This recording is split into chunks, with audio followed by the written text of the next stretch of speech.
Hey guys, Seth here. I was debating on doing this video tonight, but it's been on hold long enough. It's been 2 years in the making. My wife's laying down to sleep.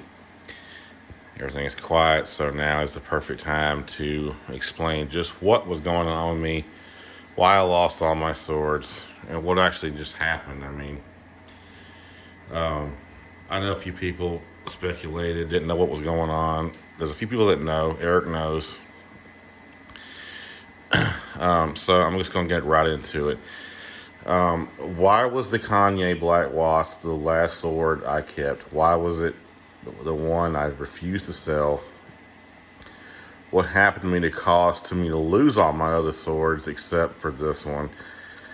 To where I had to build up my collection all over again from scratch. And you guys can see way over there, the chair's in the way, but my rack's full again. I got a sword coming in tomorrow, a Fei Long Higo, a brand new one. But that isn't why I called you guys here tonight. This could probably be a long video. I got a lot to talk about. So if you don't want to hear me ramble and drink and smoke, this probably isn't the video for you. So just enjoy the sword real quick, and you guys can exit. For those of you guys that stay till the end, have a beer with me. That's all I can say. So about 2 years ago, actually it's been about closer to 3 now. I was an assistant manager at Walmart. Things were going good. My sword collection was perfect. My apartment, guys can see the wear and tear, some of the damage right there done, even on the door over there. And I'll get to all that shit later on. This may be a two-parter, but I'm going to at least explain what happened with this, with me and my swords, and why I stopped cutting, and why everything just happened, what was going on. Because I owe you guys that. So I'm not going to name her name. We'll just call her the bitch. It's about the best I can put it. I'm going to have a sip of this beer, and then we'll get started, okay? So around the summer of 2019, I'm going to lean back. I'm going to zoom back in on the sword so you guys got some sword porn to look at. I got my life sword over here just keeping me company. Off topic, this sword stays on top of my rack. It does not move. I rarely touch it or cut with it. I make sure she's old and ready to go. But other than that, she stays just as a memory. As my best sword ever. And I'll get to that part later on too. So 2019, summer 2019, I'm an assistant manager at Walmart. My life's going pretty good. I had just broken up with one of my girlfriends. We weren't too serious. It just wasn't working out. It was mutual. We didn't get along. We didn't have anything shared. No big deal, right? I had just finished getting the apartment cleaned out. I had pretty much wrapped up my sword collection for the near future. I had a Mohara, this one as my second. And, I had it just where I wanted it. And it's kind of how life is. You get to where you want. If you're not careful, you'll get knocked right back down off the pedestal. So, good job, good sword collection. I was single, not seeing nobody. So one day I'm at work, and we'll just call her the bitch, like I said. She walked by, I haven't seen her in years. I used to work with her at Walmart at a different location, and I saw her and I was like, yeah, she's still pretty cute or whatever, and didn't think much of it. I did try to go talk to her, but she left before I get a chance to say anything. I just didn't think anything. Didn't think anything else about it. A few days later, she hit me up on Facebook Messenger. I guess she tracked me down on Facebook.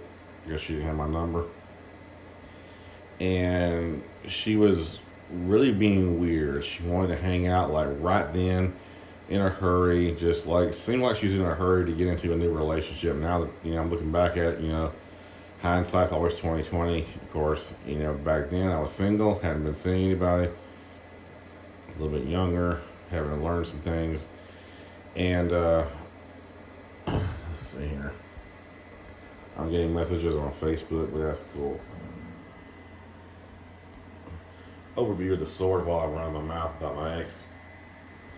So we hung out. She finally convinced me to hang out that night with her, and I did. So I go pick her up at this hotel that her and her mom were staying at. They just moved back to town, and so far no red flags. Too many are being raised. She sat right here in this apartment and told me about her life, what she had been through in the last 8 or 9 years since I'd seen her. I'd known her for a while. She wasn't a stranger by any means. She told me she basically said she was not a good person. She'd done some things she wasn't proud of. She could be manipulative and so on and so forth. I thought she was just bullshitting, but she was being actually serious. It was foreboding. Now that I look back at once again hindsight's 2020, to what she was going to do to me. Um, she basically told me how much she cared about me. She'd always loved me, and just kind of just drew me in, and that's how I got suckered into the whole thing. She was basically just probably about 6 or 7 years younger than me. I can't remember the exact age difference. She had a kid. She had no job. She was still legally married to some other guy who I'm now good friends with because we share a common, interest, common whatever. Because she fucked us both over. And she mentioned she was pretty much addicted to opiates. If you don't know what that is, Loratab, Percocet, whatever, methadone, all that kind of shit, that's an opiate. And me being who I was at the time, I didn't know what that was. I didn't know what Loratab was from a Tylenol PM. I didn't know. I mean, I just like, okay, well, she's just, being over dramatic, whatever. So I started seeing her. Eventually, she moved in. I think if you guys remember, if you followed me for that long, you saw her sitting right here telling everybody how much she loved me and everything like this. That quickly changed once her source cut her off, and it was basically her mom. She was begging her mom for pain pills so she could get high basically every single day. Once again, I didn't know that because she had a very convincing story. Her story was that she couldn't get Medicare, Medicaid, whatever it is for people that are not retired. And I never can remember which one it is, but I'm sure someone will correct me in the comments. But moving forward, she didn't have insurance to get the medication she needed, and her mom was giving her the Loratabs, the Percocets, whatever she needed. And granted, now I would look at that and be like, yeah, you're just trying to get high, which is pretty much what she was trying to do the entire time. So long story short, I sold my shit to buy her shit off the, what. I'm not going to say too much to incriminate myself in case there's any cops watching this shit, anything like that. I just did what I did to try to take care of her, and because at the time I loved her. I believed her story, I believed her bullshit, but it quickly became apparent that she was only with me because of what I could do for her. Now, she didn't care what I was doing. I could be at work, my phone would ring 900 times. I've actually looked at my call log, and it was at like 250 one day when I wasn't taking her calls to get her medicine, let's just call it that. She would literally take my swords off of my stand and put them on the floor, take a picture of them, and send the picture to me and tell me that she would throw them in the compactor where our apartment is, well, my apartment is, if I didn't do what she wanted me to do. I was basically held hostage in here. And yeah, I should have acted long before it got to the point where it was crazy. But you believe someone's lies, you love them enough, you start to tell yourself, well, that isn't them, it's the medicine, quote medicine, making them act that way. So at the time, you're willing to do whatever it is that you can to take care of them. And when it got down to where we had no guns left to sell, because I sold all my guns. I've only got one gun left now. I don't mind, telling you guys that. I had one sword, which is this one, and that was it. I mean, so I'm at work one day, and I get a call from her. She's flooded the apartment, and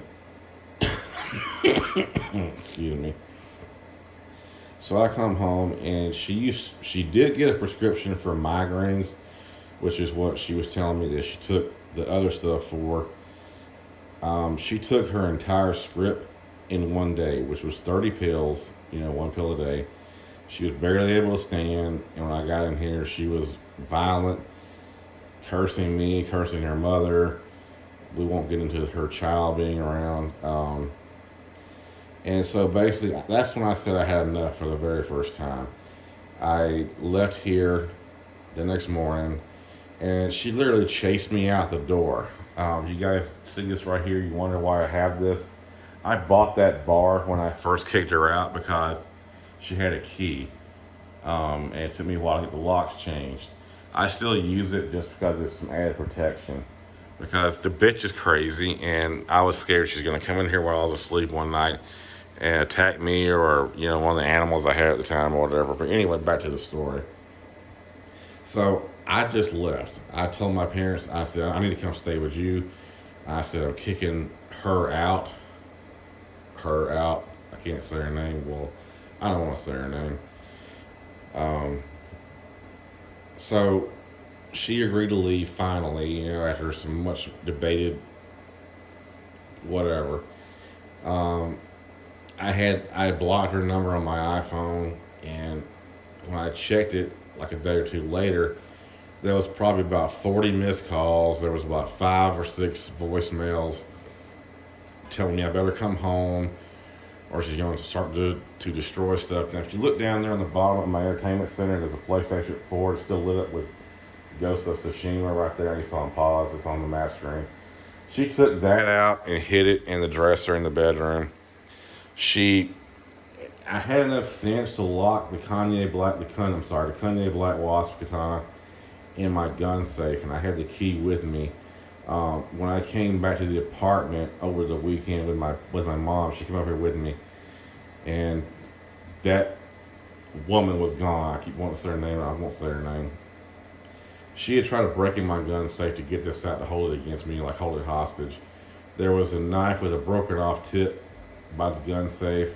The gun safe lock was all fucked up, and it was just a bad thing. The entire apartment was destroyed. I mean, pictures knocked off the wall. This was on the floor. That was on the floor.